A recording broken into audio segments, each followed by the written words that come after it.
High, welcome to our new video. আমি অরিজিৎ মাইতি, জেকা 2022 এর rank one. আমার সঙ্গে আছে রোহিত গুপ্তা, জেকা 2024 এর র্যাঙ্ক ওয়ান। ওর ইন্ট্রোটাকে জেনে নেই, তারপরে আমরা একটা ক্যাজুয়াল ডিসকাশন করব যে কিভাবে ম্যাথ ব্যাকগ্রাউন্ড থেকে এসে জেকা 2024 এ র্যাঙ্ক ওয়ান করলো এবং তোমরাও করতে পারবে। Hello everyone. আমার নাম হচ্ছে রোহিত গুপ্তা। আমি বিএসসি ম্যাথমেটিক্স অনার্স করেছিলাম। 2024-এ জেকা দিয়েছি অ্যান্ড 2024-এ JECA rank one one holder আমি। তুই কখন জেকার ব্যাপারে শুনলি প্রথমবার এবং প্রিপারেশন স্টার্ট করলি? আমি যখন সেকেন্ড ইয়ারে ছিলাম তখনই জেকার ব্যাপারে ফার্স্ট শুনেছিলাম। প্রথমে জেনেছিলাম যে জেকাতে নাকি ম্যাথমেটিক্স আর আপনার রিজনিং আছে, বাট পরে জানতে পারলাম যে সেটা সিলেবাস চেঞ্জ হয়ে গেছে 2022-এ আই থিঙ্ক। তো তখন তারপর থেকে কম্পিউটার সায়েন্স চলে এসেছে পুরো। হুম।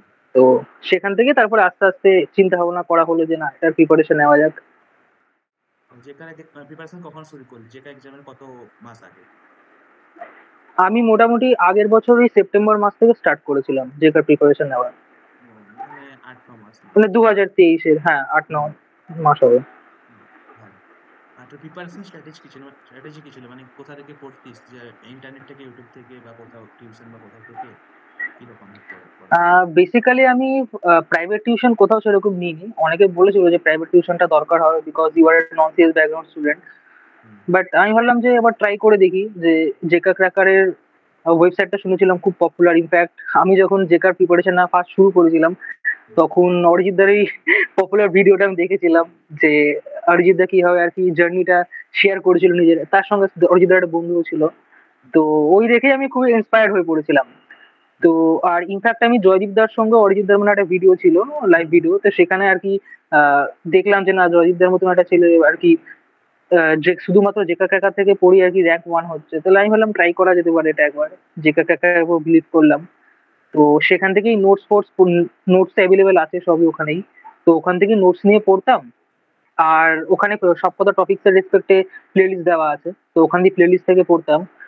আর কয়েক মাস বাদে আমি সাবস্ক্রিপশনটা নিয়ে নিয়েছিলাম যাতে মক টেস্ট বা আর কি ডেইলি কুইজেস গুলো দেওয়া যায়। তোর মতে কেউ প্রিপারেশন চালু করে, সেটা সাবজেক্ট অর্ডার কি হওয়া উচিত, কোনটার পর কোনটা পড়া উচিত এই জেকার জন্য? অ্যাকচুয়ালি ব্যাপারটা সাবজেক্ট অর্ডারের ব্যাপারটা আছে, এটা আমি মনে করি এটা স্টুডেন্টের উপর ডিপেন্ড করে। মানে আহ, তবে আমার মতে যেটা মনে হয় যে যে স্টুডেন্টের যে সাবজেক্টটা একটু ইজি মনে হবে বা যে স্টুডেন্টটা যে সাবজেক্টের উপর বেশি কমফোর্টেবল ফিল করবে তার সেটা থেকে স্টার্ট করা উচিত। কারণ যে বা যে কোনো কম্পিটিটিভ এক্সামই হোক না কেন, মানে কম্পিটিটিভ এক্সামের স্টার্টিংটা যদি একটু খারাপ হয়ে যায় না, যদি কেউ ভেবে না যে আমি টাফ সাবজেক্ট দিয়ে স্টার্ট করবো, তখন তার পক্ষে না একটু কঠিন হয়ে যায় বা সে হয়তো কনফিডেন্স লুজ করে ফেলতে পারে। তো সেক্ষেত্রে আমার মতে এমন একটা সাবজেক্ট চুজ করা উচিত যেটা হয়তো তার ইজি লাগবে। এটা ম্যান টু ম্যান বা পার্সন টু পার্সন ভ্যারি করে। তো সেই হিসেবেই আমার ডিবিএমএস সাবজেক্টটা খুব ভালো লেগেছিল, মানে স্টার্টিংটা একটু করেছিলাম যখন, তখন মোটামুটি ইজি লেগেছিল আমার। আহ, মানে ইনফ্যাক্ট ম্যাথমেটিক্স এর থেকে তো অনেক ইজি লেগেছিল। তো সেই রেসপেক্টে আমি ডিবিএমএস থেকে স্টার্ট করেছিলাম। নন-সিএস মানে কোথা থেকে স্টার্ট করা উচিত তোর মনে হয়, পার্সোনাল মতামত? নন সিএস দের যদি কারো সি প্রোগ্রামিংটা খুব ভালো মতন জানা থাকে আগের থেকে, কারণ হুম। অনেকেরই মানে নন সিএস ব্যাকগ্রাউন্ড হলেও সিএস মানে সি প্রোগ্রামিংটা থাকে সিলেবাসে তাদের, যেমন ইনফ্যাক্ট আমারই সি প্রোগ্রামিং ছিল সিলেবাসে সেমিস্টার এক্সাম। তো হুম। কেউ যদি ভাবে যে আমি একটু জানা জিনিস থেকে স্টার্ট করব, তাহলে তার সি প্রোগ্রামিংটা করা উচিত। আর আমার অ্যাকচুয়ালি সি প্রোগ্রামিংটা মোটামুটি জানাই ছিল, ওর জন্য আমি ওটা থেকে স্টার্ট করিনি, আমি ইনফ্যাক্ট পড়িওনি সি প্রোগ্রামিংটা সেখানে। আমি ডাইরেক্ট কোশ্চেন অ্যান্সারই চলে গেছিলাম। একজন প্রিপারেশন চালু করলে কতদিন কতদিন লাগা উচিত তোর মনে হয়, কত মাস? জেকার যে 10টা সাবজেক্ট আছে মনে হয়। হ্যাঁ, আমার মতে জেকার জন্য মোটামুটি যদি কেউ সিএস ব্যাকগ্রাউন্ডের স্টুডেন্ট হয় তাহলে তার মোটামুটি 4, 4.5 বা 5 মাসের মধ্যে হয়ে যায় মোটামুটি, কারণ হুম। তার সব সাবজেক্ট গুলো জানা থাকে। হ্যাঁ, তার হ্যাঁ। শুধু কি হয়তো রিভাইজ দিতে হবে আর তার সাথে সাথে কোশ্চেন আনসার প্র্যাকটিস করতে হবে প্রচুর। বুঝতে পেরেছি। বাট যদি কেউ নন সিএস ব্যাকগ্রাউন্ডের স্টুডেন্ট হয় তাহলে আমি প্রেফার করবো যে মোটামুটি একটা বছরের কাছাকাছি টাইম লাগবে। কেন কি, তাকে সেই জিনিসপত্রগুলো শুরু থেকে করতে হয়, শিখতে হয় জিনিসপত্রগুলো। তারপরে তো সে মাস্টারি করবে, ওর মধ্যে কোশ্চেন আনসার সলভ করবে, সেগুলো তো পরের কথা, আগে তো জিনিসটাকে শিখতে হবে, থিওরি পার্টটাই শিখতে হবে। তো ওই রেসপেক্টে মোটামুটি নন সিএস ব্যাকগ্রাউন্ড হলে 1 বছর মতন টাইম লাগে। কোচিং এর কি প্রয়োজন, না ইউটিউবের ভিডিও এনাফ? তোর কি মনে হয়? কোচিং এর প্রয়োজনের যে ব্যাপারটা ওটা হচ্ছে গিয়ে পুরো নিজস্ব ব্যাপার। মানে ইনফ্যাক্ট অনেকেও থাকে হয়তো কোচিং এ পড়েও হয়তো কিছু করতে পারবে না, যদি তার মাইন্ডসেটটা ঠিক না থাকে। সে যদি ভাবে যে আমি এটা না হলে ওটা করবো, মানে 10টা দিক যদি ভেবে রাখে সে, হ্যাঁ। তো কোচিং এর প্রিপারেশন সত্যি বলতে খুব একটা দরকার পড়ে না। মানে আমি আমার এক্সাম্পলটাই নিচ্ছি, আমি তো কোনো কোচিং নিইনি সত্যি বলতে। তো যদি কেউ ভাবে যে ইউটিউব থেকেই পড়বে, সে ইউটিউব থেকেই পড়ে ভালো র্যাঙ্ক করতে পারে। আর না হলে কোচিং পড়েও কিছু হয় না। বুঝেছি। Right strategy for answering question, মানে তুই কিভাবে কোশ্চেন অ্যান্সার করতে মক টেস্ট দেওয়ার সময়, যে কোন কোশ্চেনগুলো আগে করতিস বা পরে সেরকম অ্যান্সার কিভাবে? আমি বেসিক্যালি অ্যাকচুয়ালি সি প্রোগ্রামিং এর কোশ্চেন গুলো আগে করতাম, কারণ সি খুবই ট্রিকি একটা সাবজেক্ট। হুম, কারণ সিতে এমন এমন ট্রিকি ট্রিকি কোশ্চেন দিত যে হয়তো পুরো প্রোগ্রামিংটা হয়তো সে জানে, বাট হুম, ছোট হয়তো কোনো মিস্টেক করা আছে, হয়তো কোনো সেমিকোলন মিস করা আছে, বা কোনো জায়গায় কোনো ছোট্ট একটা লজিক মিস করা আছে, তখন সেটা হয়তো ভুল, মানে অন্য অ্যান্সার হবে। তো হুম, সেক্ষেত্রে ভুল হওয়ার সম্ভাবনাটা খুবই বেশি সি প্রোগ্রামিং এ। তো আমি অলওয়েজ সি প্রোগ্রামটা আগে করতাম, কারণ যখন পরীক্ষা দিতে বসি আমরা তখন অবশ্যই মাথাটা সবার ঠান্ডা থাকে, ফ্রেশ মাইন্ড নিয়ে করতে পারবো। তো সি প্রোগ্রামটা আগে করে নেওয়া উচিত। তারপরে আস্তে আস্তে কেউ যদি ভাবে যে অপারেটিং সিস্টেম বা ডিবিএমএস এরকম করে, তারপরে সে করলো। আর ইনফ্যাক্ট যদি সি প্লাস প্লাস মানে উপসেও যদি আর কি প্রোগ্রামিং এর কোশ্চেন দেয়, সেগুলো আগে করে নেওয়া উচিত। এবারে যদি উপসে সেরকম প্রোগ্রামিং কোশ্চেন দেয়নি, তো আগের বারে দিয়েছিল। এক্সাম হলে, মেন এক্সাম হলে কি কি সিলি মিস্টেক করেছিলে, কি করে অ্যাভয়েড করা উচিত তোর মনে হয়? তা সিলি মিস্টেক বলতে আমি ওএমআর সেরকম ভুল কিছুই করিনি। তবে ওই যে যেটা এক্সাম্পলটা দিলাম ফার্স্টেই, সি প্রোগ্রামিং এর এক্সাম্পলটা, হ্যাঁ, আহ ওটা একটা মিস্টেক করে ফেলেছিলাম দুর্ভাগ্যবশত, আনফরচুনেটলি। তো ওটাই আর কি, মানে সিলি মিস্টেক সেরকম হয়নি, তবে একটা দুটো কোশ্চেন একটু ভুল হয়ে গেছিল, পরে রিগ্রেট হয়েছিল। মানে মক টেস্ট কি কোনোভাবে হেল্প করেছিল যে সিলি মিস্টেক গুলো না করতে, তোবার প্র্যাকটিস করে করে? হ্যাঁ, মক টেস্ট গুলো খুবই হেল্প করেছিল।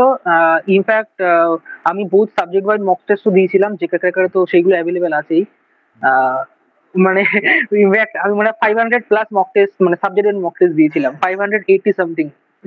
হুম, তো ওটাই আর কি, প্রচুর কোশ্চেন আনসার প্র্যাকটিস করতে হবে, তবে এই জিনিসগুলো মানে ঠিক হবে আর কি। সি প্রোগ্রাম রেগুলার বেসিসে প্র্যাকটিস করতে হবে।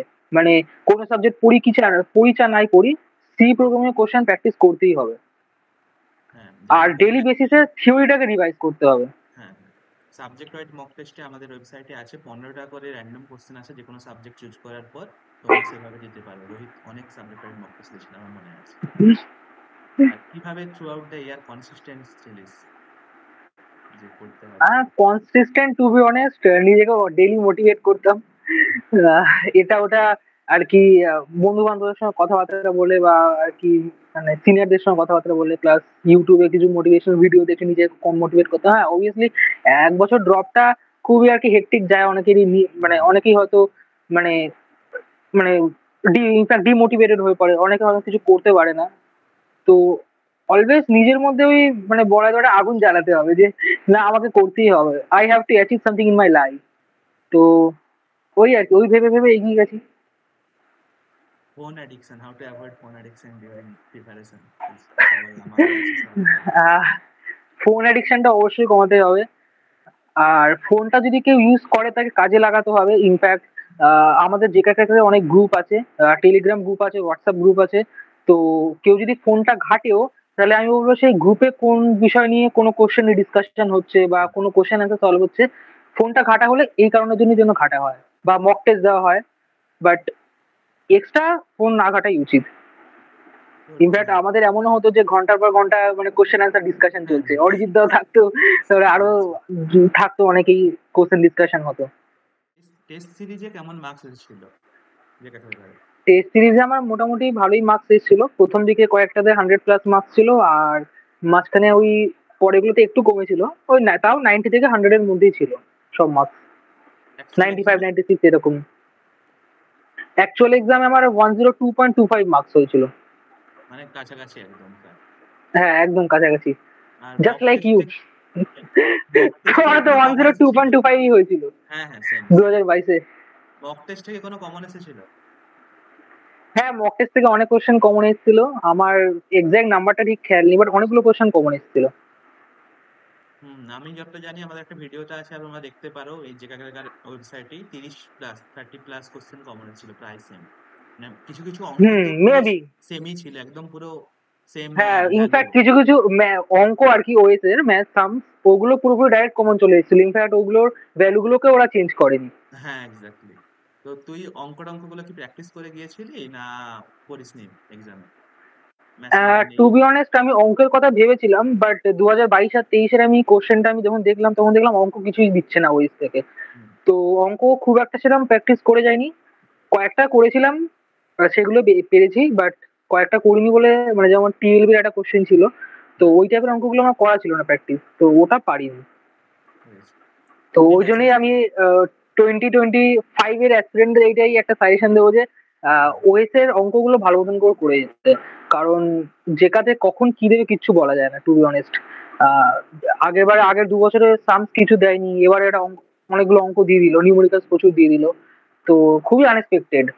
ইনফ্যাক্ট না, একটা সাবজেক্ট যেটা নিয়ে সবাই হয়তো ভয় পাবে যে মেশিন লার্নিং, যেটা নিয়ে অনেকেই হয়তো ছেড়ে দেয়, বাট আমি তাদেরকে সাজেস্ট করবো যে সেটা একদমই ছাড়া উচিত নয়, বরঞ্চ ওটাই বেশি করে করা উচিত। কারণ অনেকেই হয়তো ভয় পায় যে মেশিন লার্নিং থেকে কি কোশ্চেন দেবে, কারণ 2023-এ বা 22-এ মেবি খুব একটা ভালো কোশ্চেন দেয়নি, বাট 2022-এ, সরি 2024-এ খুবই ভালো কোশ্চেন দিয়েছে, মানে খুবই বেসিক লেভেলের কোশ্চেন দিয়েছে। তো ওটা ভালো মতো করে করে দেওয়া, স্কিপ করলে চলবে না, কারণ আমার যা মনে হয় যে কেউ যদি মেশিন লার্নিং স্কিপ করে দেয়, হয়তো যেও তার থেকে স্কিপ হয়ে যেতে পারে। তো ফর ফর যেও সব করে যেতে হবে, কোনো কিছু বাদ দিলে চলবে না। হ্যাঁ, কিভাবে নোটস বানাতিস পরীক্ষার জন্য সাবজেক্ট ওয়াইজ? নোটস বানাতাম বলতে আমি জেকে ক্র্যাকারের যে নোটস ছিল আমাদের অ্যাভেলেবেল, ওটাই আমি মেনলি পড়তাম, কারণ টু বি অনেস্ট নোটস বানাতে অনেকটাই টাইম চলে যায়, মানে ভিডিও দেখে প্লাস নোটস বানাতে অনেকটাই সময়টাকে বাঁচানোর জন্যই ওটাই করতাম। তবে কিছু কিছু ছোট ছোট জায়গা যেগুলো হয়তো নোটসে ছিল না অ্যাভেলেবেল, তো সেগুলো আমি নোট ডাউন করে নিতাম অবভিয়াসলি নিজের সুবিধার জন্য। হ্যাঁ, জেকা ক্র্যাকার কিভাবে তোর এই মানে জার্নিতে হেল্প করেছে এই জিনিসগুলো? জেকা ক্র্যাকারের জার্নি, জেকা ক্র্যাকার দিয়ে জার্নি শুরু আর জেকা ক্র্যাকার থেকে জার্নি শেষ, এরকম বলা যেতে পারে। মানে খুবই হেল্প করেছিল জেকা ক্র্যাকারের ওয়েবসাইট। নোটস তো অ্যাভেলেবেল ছিলই, প্লাস সব টপিক্স এর প্লে লিস্ট, আর মক টেস্ট, সাবজেক্টের মক টেস্ট। সত্যি বলতে সাবজেক্টের মক টেস্ট আমার খুবই হেল্প করেছিল, কারণ আমাদের জেকার রেসপেক্টে সেরকম কোশ্চেন খুবই কম। সানফাউন্ডেতে কোশ্চেন আছে অনেক, তবে অনেক কোশ্চেন এমন আছে যেগুলো হয়তো আমাদের অতটা হাই লেভেলের কোশ্চেন, ওই লেভেলের কোশ্চেন হয়তো আসবে না। তো সেক্ষেত্রে ওখানেও মানে একটু ঝামেলাই আছে, মানে বেছে বেছে করার। তো সেই জন্য আমি সাবজেক্টের মক টেস্টটাকে বেশি প্রেফার করেছিলাম। তো সেটা খুব ভাবে হেল্প করেছে, প্রচুর কোশ্চেন আছে প্র্যাকটিস করতে হেল্প করেছে। মক টেস্টও খুব ভালো, মানে একটা কম্পিটিটিভ এক্সাম দেওয়ার সময় আমি মনে করি একটা কনফিডেন্সের খুব দরকার পড়ে। অনেক সময় হয়তো অনেকের কনফিডেন্স লুজ করে ফেলে। তো সেই রেসপেক্টে এই মক টেস্ট গুলো আমার কনফিডেন্স গেইন করতে খুব হেল্প করেছে। কারণ যখনই হয়তো কখনো মনে হতো যে না, মানে হয়তো হবে না বা এরকম কিছু একটা মনে হতো, তো তখন হয়তো একটা যদি মক টেস্ট দিয়ে নিতাম, আর যদি মক টেস্টে কথার কথা ভালো নাম্বার হতো, তখন আলাদা একটা কনফিডেন্স চলে আসতো যে না, হবে, এভরিথিং ইজ পসিবল। হ্যাঁ, তো ডেলি কুইজ টেলিগ্রামে। হ্যাঁ, ডেলি কুইজও আমাদের ছিল সকালে, মানে আমি ইনফ্যাক্ট ঘুম থেকে উঠে ডেলি কুইজ গুলো আগে দিয়ে নিতাম, 5টা করে ডেলি কুইজ থাকতো। হুম। তো ওটাও খুব হেল্পফুল ছিল, প্লাস আমাদের জেকা ক্র্যাকারের যে গ্রুপ আছে, টেলিগ্রাম গ্রুপ, হোয়াটসঅ্যাপ গ্রুপ, মিলি টেলিগ্রাম গ্রুপে ডেলি রাত্রি 10টা করে 9টা থেকে আমাদের কুইজেস হতো। হুম। তো সেই কুইজেস গুলো খুব ভালো ছিল। ইনফ্যাক্ট অনেকে তো এরকমও ছিল যে মানে সাবজেক্টের মক টেস্ট বা এমনি কুইজ, এমনি ওয়েবসাইটের কুইজের থেকে এই টেলিগ্রাম কুইজ গুলোকে হ্যাঁ, বেশি প্রেফার করতো। কারণ ইন্টারেক্টিভ। ওখানে একটা আলাদাই কনফিডেন্স থাকতো আমাদের, মানে আলাদা একটা কম্পিটিশন হতো ওখানে আমাদের, যে কে র্যাঙ্ক 1 হবে, কে র্যাঙ্ক 2 হবে, প্রথম কপে আসবে। তো সেই রেসপেক্টে ওটাও খুব ভালো, মানে আমার ইনফ্যাক্ট টেলিগ্রামের ওয়েবসাইটের, মানে টেলিগ্রামের আর কি কুইজেস গুলো দিতে বেশি ভালো লাগতো। ইন্টারেক্টিভ। ইন্টারাক্টিভ হতো খুবই আর কি, ওখানে আমরা নিজেরা নিজের মতন বসে বসে দিতাম। হ্যাঁ। আর আরেকটা কথা, যদি কেউ মানে ভালো মতন মক টেস্ট গুলোকে ভালো মতন দিতে হবে, মানে অনেকেই হয়তো এরকম থাকে যে মানে মক টেস্ট দিচ্ছে দিচ্ছে, মোবাইলে মক টেস্ট দিতে দিতে হয়তো আহ যিনি মক টেস্টের জায়গাটাকে মিনিমাইজ করে হোয়াটসঅ্যাপ করতে শুরু করে দিল বা ফেসবুক করছে। তো ওই ডিস্ট্রাকশন থেকে আর কি বেরোতে হবে। মক টেস্ট দিলে পুরো 2 ঘন্টা, 2 ঘন্টা যদিও লাগে না, 1-1.5 ঘন্টা, 1 ঘন্টা 10-15 মিনিটের মধ্যেই হয়ে যায়। তো ওই 2 ঘন্টা মতন পুরো ভালো মতন মন দিয়ে আর কি মক টেস্ট গুলো দিতে হবে। আর ওএমআরটা প্রচুর প্র্যাকটিস করতে হবে, মানে 15টা যে আই থিঙ্ক মক টেস্ট আছে যেটা আকারে, তো 15টা পারলে কেউ যদি পারে 15টা মক টেস্টই পুরো ওএমআর দিয়ে দিলে বেটার হয় আর কি, তাহলে ওএমআরটা প্র্যাকটিস হয়ে যাবে। Any message for future aspirants, অনেক কিছুই বলে দিলি, আর কিছু যদি বলার থাকে যারা ওটাই আর কি, যেটা বললাম সেইগুলোই আর কি। আর বলার মধ্যে মেশিন লার্নিংটা খুব ভালো করে করে যেতে হবে। ওএস এর প্রবলেম গুলো মানে নিউমেরিক্যালস গুলো খুব ভালো মতন করতে হবে, ওগুলো বাদ দিলে চলবে না। আর সি প্রোগ্রামিংটা রেগুলার বেসিসে ডেইলি করতে হবে। মানে যদি সপ্তাহে আর কি 2-3 দিন তো সি প্রোগ্রামিংটা নিয়ে বসতে হবেই, জাস্ট কোশ্চেন অ্যান্সার প্র্যাকটিস। কারণ আমার এরকম হতো যে মানে হয়তো জানি আমি সি প্রোগ্রামিংটা হয়তো সবাই জানে, মোর ওভারলেস মানে সবাই জানে, বাট সি প্রোগ্রামে কিছু কিছু টার্মিনোলজিস থাকে, মানে ছোট ছোট কিছু কিছু ট্রিক্স থাকে যেগুলো হয়তো অনেকে জানে না। আহ, তো সেক্ষেত্রে ভুল হতে পারে। আর যে কাতে ওই জিনিসগুলোকে হিট করে ওরা, যে ছোটখাটো জিনিসপত্র হয়তো একটা কিছু মিস করে দিল, হয়তো একটা সেমিকোলন মিস করে দিল, বা কোনো একটা ছোট্ট জিনিস মিস করে দিল, তখন সেক্ষেত্রে কোশ্চেনটা কম্পাইলেশন এরর হয়ে যেতে পারে, বাট স্টুডেন্ট হয়তো সেটা ভুল করে ফেলবে। তো সেক্ষেত্রে সি প্রোগ্রামটা খুবই কেয়ারফুলি করতে হবে, পরীক্ষার হলেও কেয়ারফুলি করতে হবে। আর ওএমআর প্র্যাকটিস করে যেতে হবে। কারণ আমার সত্যি বলতে ওএমআর এ ভুল হয়নি এই কারণে, কারণ ওএমআর প্রচুর প্র্যাকটিস করেছিলাম। মানে লাস্টের যে কয়েকটা মক টেস্ট ইনফ্যাক্ট যেগুলো দিয়েছিলাম যে ক্র্যাকার থেকে, ওগুলো সব কটা ওএমআর দিয়ে দিয়েছিলাম আমি। ওহো, তো ওটা খুবই বেনিফিশিয়াল হয়েছিল আমার ক্ষেত্রে। আহ জয়দীপ দা মেবি বলেছিল ওএমআর প্র্যাকটিস করার কথা, ওই শুনেই আমি করেছিলাম ওটা। তো সেটা একটা হলো। আর রেগুলার বেসিসে রিভিশন করতে হবে, রিভিশনটাকে থামালে চলবে না। মানে হয়তো এরকম হতে পারে যে হয়তো কোন একটা সাবজেক্ট এখন পড়েছি, বাট হয়তো আজ থেকে 5-10 দিন বাদে সেটা ভুলে গেলাম। তো সেটা করলে হবে না। রিভিশনটা ডেইলি বেসিসে এক একটা চ্যাপ্টার ধরে ধরে রিভিশন করতে হবে, তার বেসিসে কোশ্চেন অ্যান্সার সলভ করতে হবে। রিভিশন প্লাস কোশ্চেন অ্যান্সার, এইগুলোই সাকসেস, মানে এইগুলো দ্বারাই সাকসেস পাওয়া যেতে পারে। তো এটা হলো। আর ইমেলটা খুব ভালো মতন করে করে যেতে হবে, ওটা তো বললাম। আর ওএসটাও করতে হবে। আর ডিএসএটাও ভালো মতন করে করতে হবে। আর ডিএসএ তে সত্যি বলতে খুবই বেসিক লেভেলের কোশ্চেন থাকে, বাট আমি বলবো ওই লেভেলের শুধু কোশ্চেন করা উচিত না। কেন কি আমাদের কেউ যদি এমসিএ করে তখন তো তাকে এগুলো পড়তেই হবে আবার। তো ডিএসএটা একটু ভালো মতো করে করে নেওয়া উচিত যদি টাইম থাকে। ইনকেস যদি একদমই খুব কম কম টাইম থাকে তাহলে এমনি কোশ্চেন অ্যান্সার সলভ করে নিলেও হয়ে যাবে, বাট ডিএসএ যদি কেউ কোডিং গুলো পড়ে না তাহলে তার ইনার কনসেপ্টটা খুব ক্লিয়ার হবে। মানে কোন জিনিসের কত টাইম কমপ্লেক্সিটি হবে, কত স্পেস কমপ্লেক্সিটি হবে। তো সেইগুলো ভালো মতন করে বুঝতে হবে আগে, খালি মানে মানে মুখস্থ করলে হবে না, আমি এটাই বলতে চাইছি। তাহলে বুঝে করলে কি সব মাথায় থাকবে, আর মানে সেগুলো ফিউচারেও কাজে লাগবে, কারণ ডিএসএ তো প্রোগ্রামিং মানে আর কি প্লেসমেন্টের ক্ষেত্রে কাজে লাগবেই। ফিউচারে কোন তো দিকে যাওয়ার ইচ্ছে আছে, যেই যাওয়ার পর? ফিউচারে এখন দেখি কি করা যায়, এমনি প্লেসমেন্টের দিকে যাওয়ার ইচ্ছা আছে। তবে গেট ফেট এই এক্সাম গুলো আছে সামনে, দেখি এগুলো যদি কোনোভাবে কিছু ক্র্যাক ফ্যাক করা যায় তো মাস্টার্স মানে এমটেকের দিকেও যাওয়া যেতে পারে। দুটোর দিকে ইচ্ছে আছে বা এখনো ইনফ্যাক্ট ঠিক নেই? হ্যাঁ, মানে রাস্তা খোলা আছে সব দিকেই। আমি ইনফ্যাক্ট মানে জেকার প্রিপারেশন চলাকালীন যখন মানে আর কি কোশ্চেন বেশি ছিল না প্রথমে আমার কাছে, কারণ সাবজেক্টের মক টেস্ট আমাদের পরে চালু হয়েছিল হ্যাঁ, অনেক। বল। তো তখন আর কি ডেলি কুইজ দিতাম, আর মক টেস্ট গুলো রিজার্ভ রেখেছিলাম অ্যাকচুয়ালি পরীক্ষার আগে দেবো বলে। হ্যাঁ, তো তখন কোশ্চেন খুঁজতাম কোথা থেকে কোশ্চেন করা যায়, তখন আমি সানফাউন্ডের ব্যাপারে জানতাম না অ্যাকচুয়ালি। হ্যাঁ, তো তখন আমি গেটের কিছু কিছু কোশ্চেন সলভ করতাম। তো মানে বেসিক লেভেলের কোশ্চেন গুলোই, বেশি নিউমেরিক্যাল তো আসে না পরীক্ষায়। হ্যাঁ। মানে বেশি টাফ লেভেলের কোশ্চেন নেই, তো বেসিক লেভেলের যা ছিল ওগুলো সলভ করতাম। তো ওটাই আর কি ইচ্ছা আছে। থ্যাংক ইউ রোহিতকে আমাদের টাইম দেওয়ার জন্য। আর আমরা চাই ও আগে অনেক বড় হোক, এগিয়ে যাক। Thank you. Thank you. Tata.